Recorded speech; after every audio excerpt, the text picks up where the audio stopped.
Hey y'all, it's good to see you again. Happy Tuesday. Okay, so it's March 11th, Tuesday, 2025.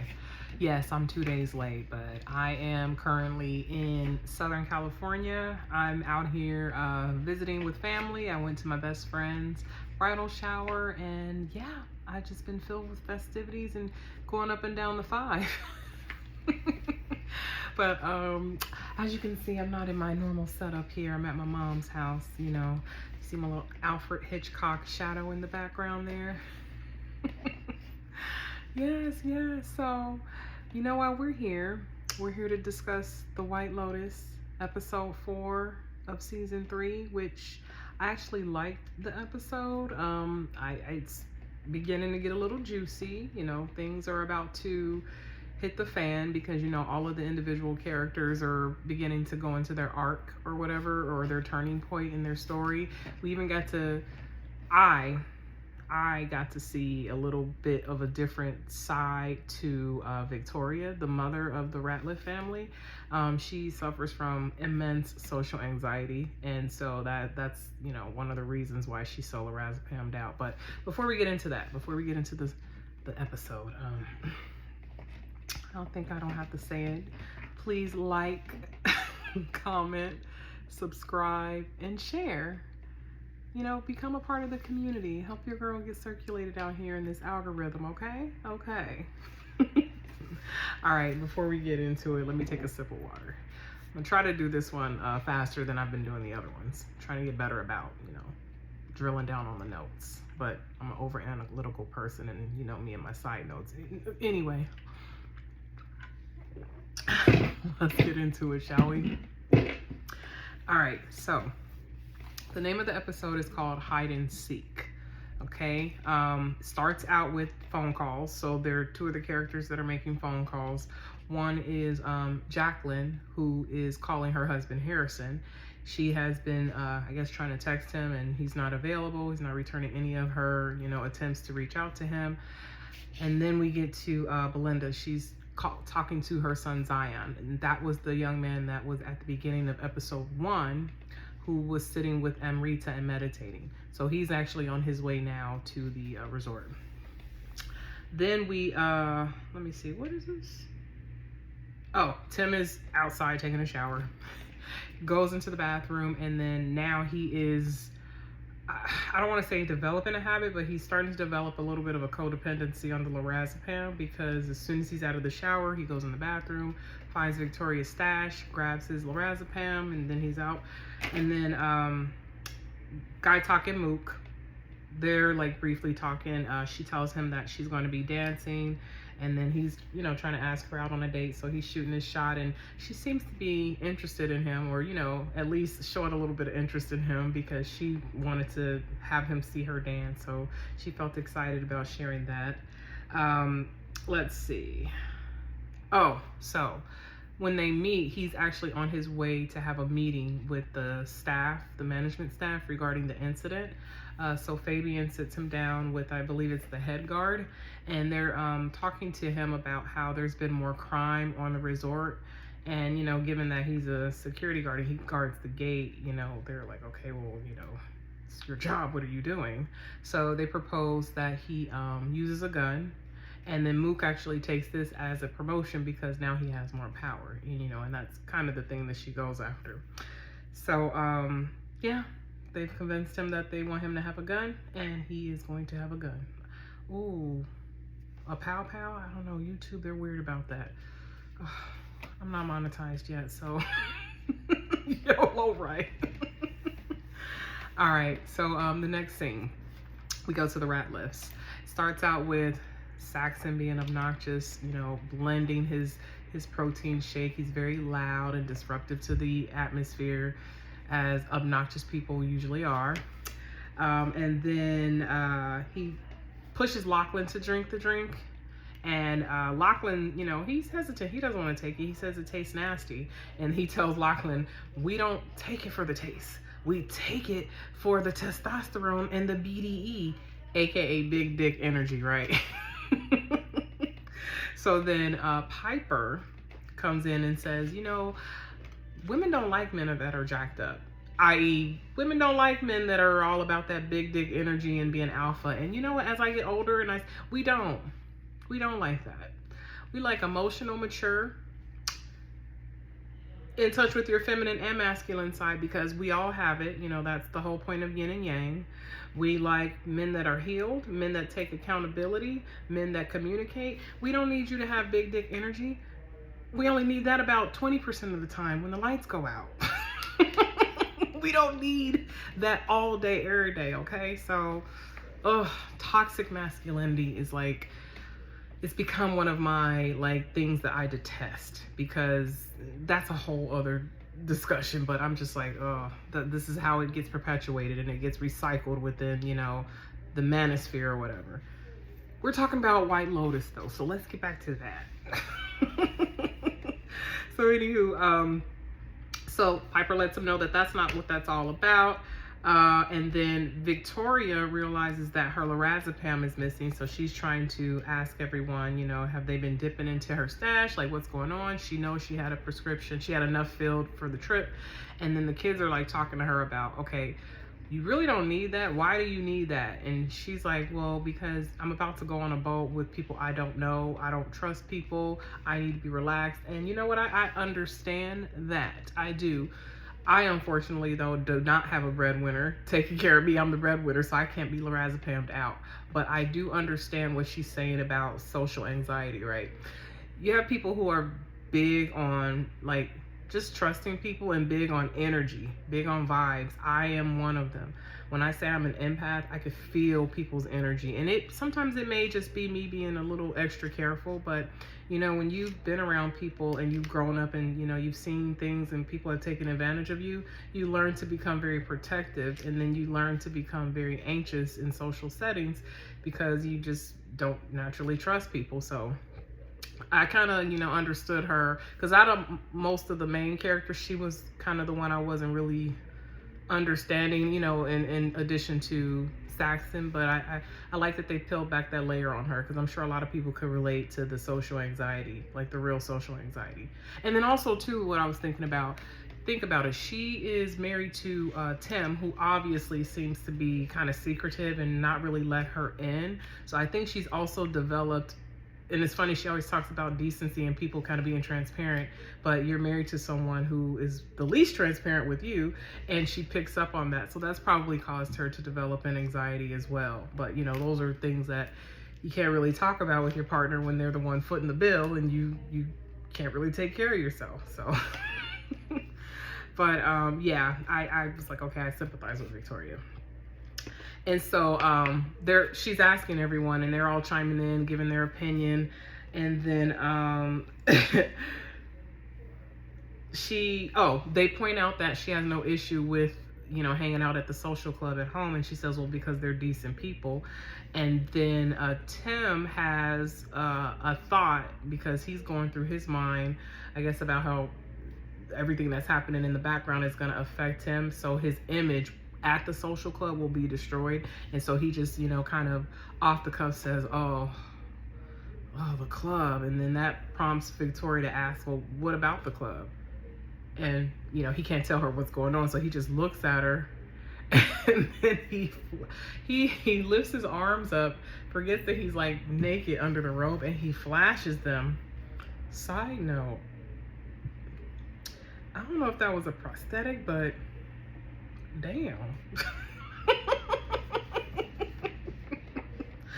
All right, so they go to a scene where it's Rick and Chelsea. They're sitting at the table, and then Chelsea's talking to Rick about how bad things happen in threes, or things happen in threes. And you know, she's had 2 brushes of death within the last like 2 days, so she's nervous that now she's thinking, oh, something bad is gonna happen. Like that's like one of her main things she focuses on in this episode, Chelsea, that something bad is gonna happen. Like her spirit is speaking to her. And so she thinks that, you know, since death comes in threes, which is, it's true, because someone always dies in White Lotus. We just don't know who's gonna die, you know, this season. But yeah, she's right. Something bad is gonna happen. We as the audience know that. We as the faithful audience members know that have been watching since season 1. All right, so we get to the three friends. Let's see. Oh, Jacqueline's checking her phone. I have my notes here, so sorry, you guys know I'm old school. Jacqueline's checking her phone, looking to see if her husband has called her back. He has not. It's got to drive her crazy. And then I believe it was Kate reminding her that she's not supposed to have her phone there. So, you know, she's like, all right, whatever. And then she mentions that, you know, her husband's not answering, but then she goes into this defense mechanism of now she's like reaching out for excitement to, you know, cover up the pain that she probably feels in the rejection from her husband. So she's all about like clinging on to the fountain of youth. She wants to go party. She wants to go let loose. And, you know, I get that. I get that. But, you know, you only run from it for so long, girl. So you don't have to face the music with your husband. So then Valentine comes to the table and they're asking him, is there anything excitement we can do besides sit at the pool and go to yoga, because they're over that. And then he says, I could think of something. And, you know, he comes up with something later. So then we go back to Rick and Chelsea. And Rita she walks by them while they're going to the store because Chelsea wants to go check on the clerk that was there when they got robbed. So she's talking to her, and as she's talking to her, and Rita walks by Rick, and this was a sweet scene. This was really sweet. She tells him that he touched her hard and that he's not stuck by the karmic cycle, and that his life can still have meaning and all of that, and you know, he's a good person. And I think that really gave him hope, because like when she walked away after she said that, because she's encouraging him to keep up with the sessions because she's also getting something out of it too, and they're connecting. I think he felt that because he was like looking at her in awe, and I'm like, oh no. Chelsea, watch out for your man. But I mean, I could see why she would say that, because I like that Rick is peeling back the layers. You know, he's a hurt man, and rightfully so, you know, but you know, you got to get that pain out. So now we get into the boat, because remember, Chloe and Greg, aka Gary, invited Chloe, Gary could care less. Chloe invited them all onto the yacht. So we open up that scene with the Ratliffs walking on to the boat, slow motion, all dramatic, you know how they used to do it, like in the old movies when you walk slow. And then they got this cool Thai music playing in the background. They get on the boat. Greg bugs me, so whatever scene he's in, I'm just like, ugh. And then, oh, hold on. Oh, Victoria, okay. So Victoria, again, you know, she's socially anxious, but I mean, she's not 100% off, because she's already picking up bad vibes from Chloe and Gary as she's talking to them, because she asks Chloe where she could sit her bag, and Chloe was like really quick and dismissive. Oh, you can just put it right there. And then she's like, oh, Miss Congeniality, like how friendly. And then Tim asks Greg if they can, you know, kick it off with a drink. They go get a drink. Let's see. Oh, so they ask, I think Victoria was the one that asked Gary what did he do, and he said he was retired, and she said, well, what was your line of work before then? And then he said he invested in, oh no, she didn't ask about his line of work, sorry. She asked what did he do to like make money or whatever, and then he speaks about how he invests and he retired. And then she mentions that there may be overlap, meaning that Tim and Gary may know each other, because if he's investing, you know, Tim is in finance too. And then she's like, oh, it's a small world, and he's like, yeah, it's a small world, you never know. BS scene, but you're talking to someone that's over analytical over here. I could break it down to a thumbnail. So I'm trying to get better about not including everything, okay? But it's hard for me. So then let's see. I think I covered all of that. Oh, okay. So Rick and Chelsea now come on the boat, and I don't know, for some reason, Tim just does not like Rick. I don't understand why. And I'm like, what did he do to him? Does he know him from somewhere? So, of course, he sees him and now he's freaking out. So then he goes to the restroom. But when he goes down, he actually takes, he goes into Victoria's purse and he takes her bottle of lorazepam, which is totally going to just, you know, offset even more anxiety for her because she was already hesitant about setting her purse down. And then here her husband comes stealing. Again, she's living with, it's funny, she's always focused on decency and people being transparent. It's like you're with the biggest person that is like living a double life in your house. It's gotta bug you. So Belinda, now there's a scene with Belinda and Pornchine. She's very like laser focused because she's like, I know him. And then I think later she looks him up and finds, but I'll talk about that scene later. So the boat, I just noticed that the boat, the crew, they were kind of like a motley crew of guests, but I did notice that there was a theme. A lot of the men that were there were either in some sort of like finance or, you know, they had some sort of like job where they dealt with money, and they had younger girlfriends and they met them online. So then Victoria also noticed this and she's like, they could be scammers or murderers or whatever. And they're trying to run to a foreign country. What are they running from? Like, what with young women? Like, what kind of decent man would do that? So, I mean, again, like, she's not 100% off because that's kind of what Gary is. You know, you're running on the other side, or Greg, on the other side of the world with a young girl running from what?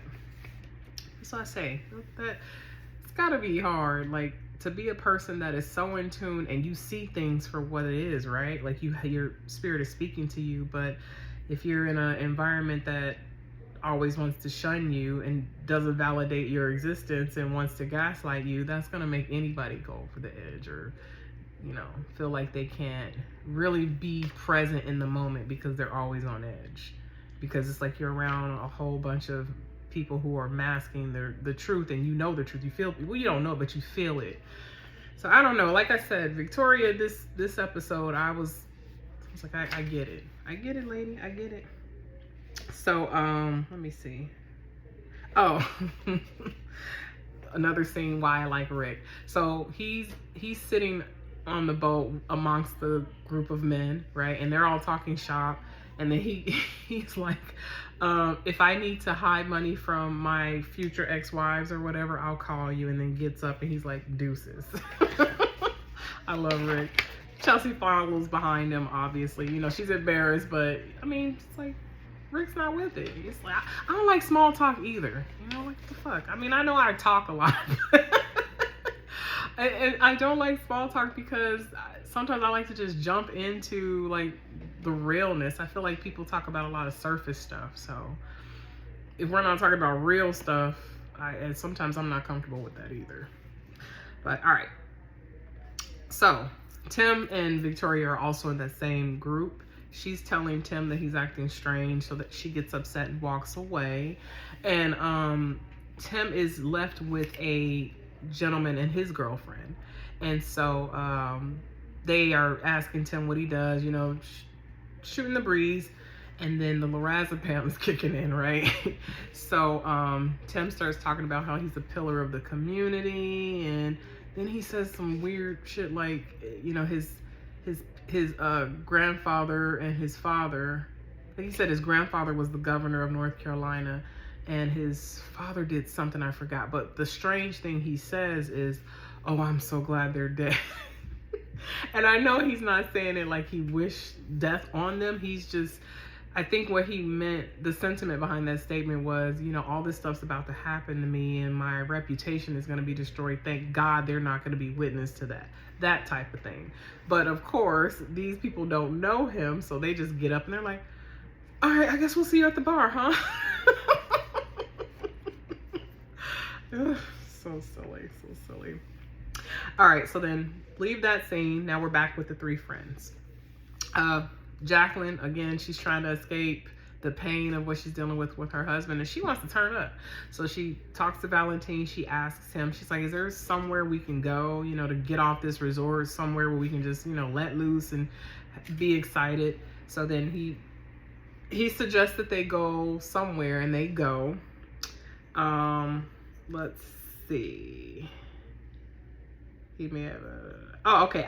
I got, it's tied into the scene of where they go, but I was getting the impression that he doesn't want to tell them or, you know, give them places to go because he wants to play it safe. But I don't know, something tells me that Valentine and I think his friends may have something to do with the crime on the White Lotus Resort, because think about it, they're one of the newer staff members, because well, the friends don't work there, but Valentine just got there not too long ago, like 3 years ago or whatever. And like I said, that whole scene where someone jumped out of the car and you could only see the profile, I was looking at one of the friends and I was like, oh, that head shape, like that. Side note, where I'm jumping around. Let me get back to it, because like I said, I'm trying to get shorter with the recaps. But all right, let's see. Oh, boat. So now we're back at the boat. So Piper and Tim, they have a moment. Tim gets emotional because Piper thanks him for being present and, you know, taking her out there and, you know, putting his phone away. And then of course he's on lorazepam, so he starts crying and he tells her she's perfect and that he loves her, and he grabs her face all weird, and then she gets weirded out. But that was a sweet scene, you know, because he's looking at her like, I'm about to lose my family, you know.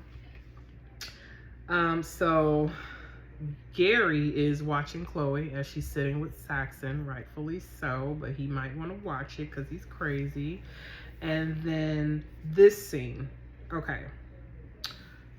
This scene, I was like, I get it, because she was speaking for all women who are at their wits' end when their man is not communicating with them. So Chelsea gets upset because she's noticing that Rick is just being standoffish, and she's not happy about the fact that they're all the way out there just for him to go to Bangkok. So then she's like, you know, I get really tired that you shut me out. It makes me feel bad. You know, it makes me feel like crap or whatever. And that is true. It's like, that is the biggest like hit to intimacy, when your man doesn't like effectively communicate with you what's going on. It's like you feel like you're in a relationship with a wall, and like, so anything could trigger them, and then you don't really know how to navigate around that void of emotion. So I was like, I was feeling her when she was pleading to him. And so she asks him straight up, why are we here? And then he's like, I don't want to talk about it. She ain't going for that. Again, like, that's the thing. You can't keep putting stuff off. You have to communicate. So she asks him again, and then he finally tells her the story. And just like I knew, Jim Hollinger was actually responsible for his father's death. So apparently this is the story. His mother told him that his father, Rick's father, was a good guy. He was kind of an activist of some sort. He was actually in Thailand trying to help the locals salvage their land because rich people were purchasing and taking the land from them. And it's funny because in the first season, there was a young man that was a local, and he was telling one of the guests a similar story. So this whole, I just found the connection in that, and I was like, oh, this is interesting. So but anywho, so he's just telling her, like, you know, my dad was a good man. Him being killed ruined my life. This guy needs to answer to me. I need answers. I'm hurt. I'm seeking, you know, answers. And she's like, no, you're not just going to talk to him. I know you. This is not going to be one of those conversations. You're probably going to do something stupid. And so it just, I don't know. That's tough. That's tough. It's like, you know, you want to face the person that basically altered your fate in a way. But as a woman, it's like you want to support your man in this journey, but then you also know that it could be self-destructive. So I'm a little sensitive to that whole thing because, you know, relationships are, you know, there's something, but I thought it was good that he finally opened up. That's why I appreciated that, because sometimes men think they're effectively communicating and letting you in, and they're not. They're not. Like, they're doing everything but. They're giving you tidbits and even telling you information that they feel may be relative to their truth, but it's not tying you into whatever their reality is. So you're not in sync if that communication is not clear. So the fact that he was just so like candid with her and told her everything, it left no room for error for her to interpret. So it's like, this is what it is, and you either like it or you don't. But this is why we're here, and you're not going to tell me otherwise. You're not going to talk me out of it. All right, so we get back to the friends. Let me see. Were the 3 friends? Oh, did they do this at this point? No, they didn't. Okay. All right, so the 3 friends. There was a beach that Valentin referred them to. Turns out the beach was filled with like older people. So yes, it was him playing it safe, sending them there, or just, I don't know, maybe indirectly, throwing shade that he thinks they're old or whatever. But yeah, so they're not with that. Jacqueline, she gets up because not only is it a old retiree beach or whatever, one of the guests was at the beach was talking to her. So it's like, she's like, okay, I'm on vacation. Can you like leave me alone? And I don't know. I hate when people do that. Like, I know people mean well. I do. Lord, I do. But I just wish people would like pick up on if they're trying to talk to you and you're obviously trying to let them know you don't want to talk. Like, this happens to me all the time in the sun at the gym. Older women. God touch my heart, because I'm going to become an older woman one day. So God touch my heart. But it's like, when I'm in the sauna, my R&R, like, let me have my peace. I got my earbuds in. Don't talk to me. So, anywho, let me get back to this, because now we get into this scene where the 3 friends, because they didn't like the beach, Valentin has now taken them to, I don't know, it's close to the resort, but it's in town. So there's a lot of like tourists and locals there. Apparently this area, they just shoot water guns for fun.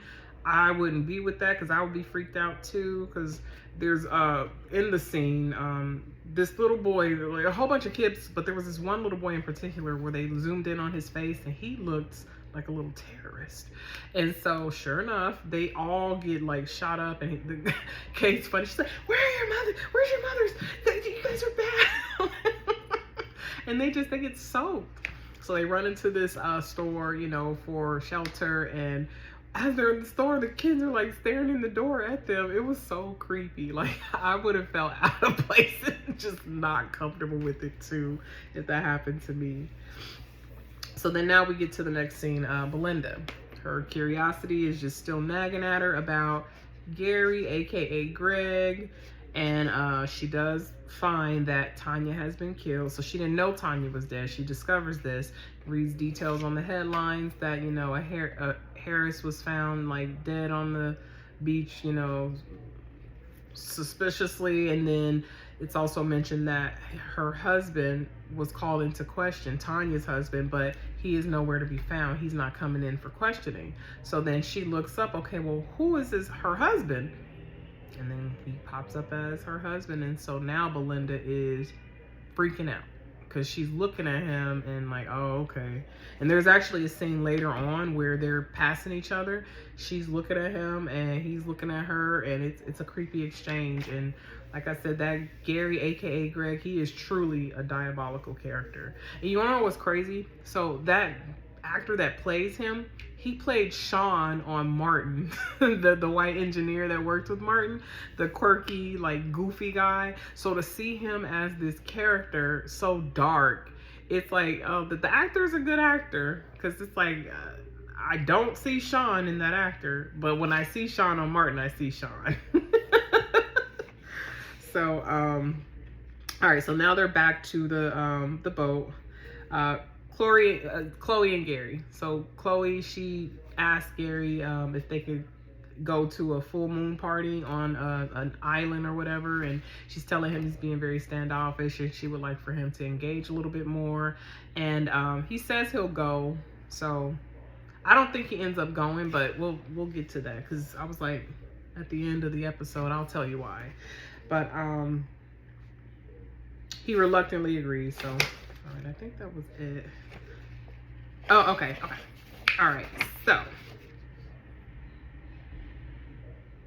Oh, okay. So there's a point where the Ratliffs. So there's a scene with Tim and Gary that I thought was interesting because Tim mentions to Gary, he's like, you know, they're talking about Thailand, and he's like, how do you like it here or whatever? And he's like, I love it here. I never want to leave. And then he's like, you know, I've heard that, you know, people that come to Thailand, they're either looking for something or running from something. And so Gary tells him, no, I just got tired of the rat race. That's why I'm here. Good answer, but he is running from something. And so he asks Tim in return, then why are you here? And he's like, I'm just here on vacation with my family. But you never know, because we all know what's looming in the background, you know, with the banking fraud and embezzlement stuff that's going on. So he could be running. Let's see, I think I skipped a part. Oh, okay. So now Piper. I mentioned this in a previous recap. So there's a scene at some point in the episode. I think I skipped over it, but it ties back into this because Piper informs Lachlan, like she says, okay, I need you to help me at dinner. I'm going to talk to mom and dad about coming to live here. I want to move here. And then she reveals that, because he's like, well, I thought you came here, you know, for us to interview a monk. And she's like, no. So she was actually there just to fill out the land. She had no interview set up. And so she wants Lachlan to step in and help her at dinner while she delivers the news to her parents. I knew it was gonna be her that was gonna stay out there. At first I thought it would be Lachlan, but like I said, when she was looking around in the last scene, I got that vibe from her. So then now we're back to the scene. And the boat party, they're talking about it. Saxon, he tells, you know, because he sees them talking, he tells Lachlan to come over, and he tells everybody that they're all gonna go to that party. So then that throws a wrench in her plans for her to have Lachlan at dinner as support system to inform her parents of that decision. So it's almost like I look at Lachlan's relationship with his siblings as, it's a psychological term, the ego, the superego, and the id. So if you ever see those shows, how they have the devil and the angel on your shoulder, well, the center is your ego, your id is the devil, and then your super ego is the one that is the angel, the one that's gonna, I guess, make your ego more superb. So I look at Lachlan as the ego, of course. I look at Piper as the super ego, and then of course Saxon's the idiot. Or the id, but the idiot. So, you know, trying to impress that toxic masculinity shit on his brother. I hate it. It triggers me, honey. So, anywho, Chelsea and Rick. Chelsea tells Rick that she does not want him to go to Bangkok because she has a bad feeling. Again, we know how these shows work, rightfully so. Three friends. Back to them. Jacqueline wants to turn up. And like I made a note here that she's chasing you. And because think about it, she's got the younger husband, and then she's staying fit, and then she wants to like have fun. And you know, I kind of understand her on that, because you do, as a woman, you fear getting older, but like chasing youth but running from aging with wisdom, you can't, like, you have to age with wisdom. Like, you can still want to be young and take care of yourself and, you know, go out there and be social, but be wise, because she's acting like a straight teenager in these scenes. So, but I get her, you know, she's hurting right now. Oh, Kate, the conservative one, you know, once she sees that, she's like, oh dear, and takes a sip. So, you know, I was just like, okay, you know. Now they go to dinner. We're at the dinner with Piper and her parents, and Victoria, because they've left the boat now, they're back at the resort eating. She mentions that funny as shit, she was spot on with this. She says that boat felt like it was filled with con men and people who cheat on their taxes. Because that's what they were talking about, like tricks and trades about evading taxes, but con men too, because I don't know about the other characters, but Gary is definitely a con man. And I'm not sure about Rick. I know something's up with him, but I like him a little bit more, at least now in the season. I like him a little bit more than I like Gary. But again, Victoria was spot on. You know, she's like, it is filled with con men and people who cheat on their taxes. So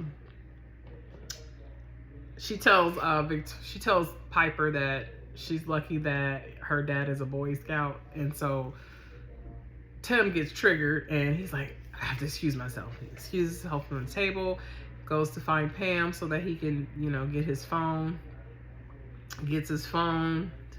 The freaking notifications are stacking. He's freaking out, of course. Calls the lawyer. Finds out that Kenny Nguyen is cooperating. So I don't know to the capacity of which Tim was involved, but you know, he's implicated. And so the lawyer is telling him to basically take a deal. Tim was telling him how he's trying to move assets around. He's like, no, we're past that. You can't move assets around. It's like, damn, you didn't give him enough. Well, the phone's been away, but mind you, it's only been a day. It's like that much has happened in a day. You couldn't even give him enough warning.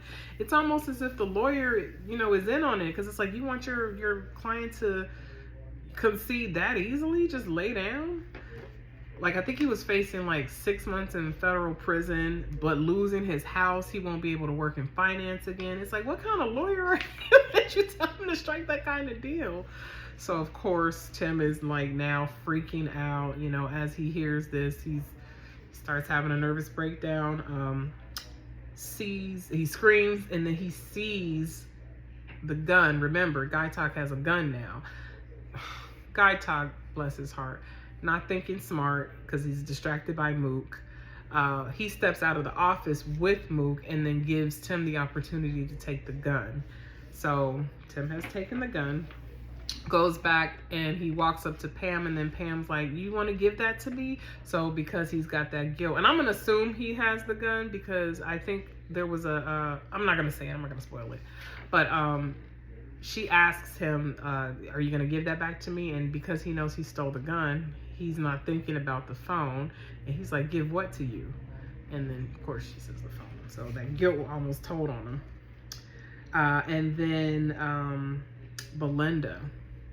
Now this is the scene where Belinda and Greg make those creepy exchanges. Not so much creepy on Belinda's part, because she looks frightened when she sees him, because now she knows now. And he looks at her like, okay. Oh, I really hope nothing happens to her. I really hope. It's you never know who's gonna go, but if anybody has to go, please not let it be Belinda. So let's see, I'm gonna make sure I'm getting through all of them. Oh yeah, boom, got through that note. So now we get back to Chelsea and Rick. Rick's about to go off to Bangkok. He's getting on his flight, but I noticed that when he was about to load on his, get board his flight, he's very high strung, like almost attitudinal, like just aggressive. Because I don't know if these guys were trying to take his bag or if he bumped into them and then just got real aggressive with them. I don't really have to look at that again, but I think it was the former. Maybe they were, trying to snatch his bag, or they touched his bag by mistake and it freaked him out.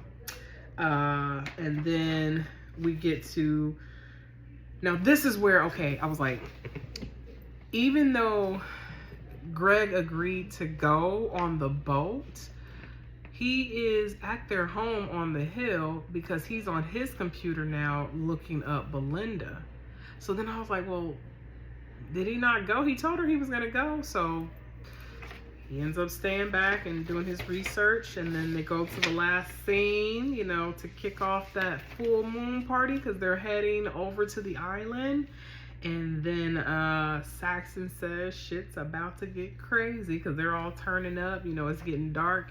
And boy, oh boy, does he know, or does he not know, shit is about to get crazy because, you know, there's a gun now involved, and then there's those shady friends of Valentine, and, you know, just everything that's kind of building up at this point.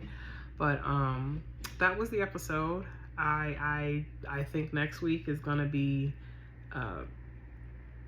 probably one of the better episodes. It's probably going to be where a lot of the climax happens, or building up to it, because I was thinking about it, and typically the episodes in the season are either 6 or 7, and this one has 8 episodes right now. Mind you, they're only there for a week. So each episode usually represents one day, but in this case, episode 4 represents the daytime of this day, and then episode 5 is going to represent the darkness of this day. So I think episode 5 is going to be a doozy. So yeah, so let me know what you think. I hope you guys are enjoying it so far. I'm enjoying recapping it. Good season, good acting. Like I said, I'm going to recap seasons 1 and 2, so that way there's an anthology there. Hopefully by that time I'm a lot better about making the notes more concise. But as always, don't forget to like, comment, subscribe, and share my video. And don't forget to travel if you can. You know, life's too short. Get out there, have new experiences, go work out. It doesn't matter where you are, you know, stay on top of your fitness. Yes, I'm rambling, but I'm just sharing some things that I'm doing, because no matter where I go, I'm still in that gym. Yeah, I went to the LA Fitness today on Wilshire. 59 something, but it's really strange because I like to go to the sauna, and their locker rooms are actually separate from the gym, and it's like in this whole building. But it was cool, you know, I got my workout in. But again, on that note, let me end this. I hope you guys have a blessed day or evening, whatever time of the day you are watching this, and I will see you next time. Peace and blessings, my people. Bye.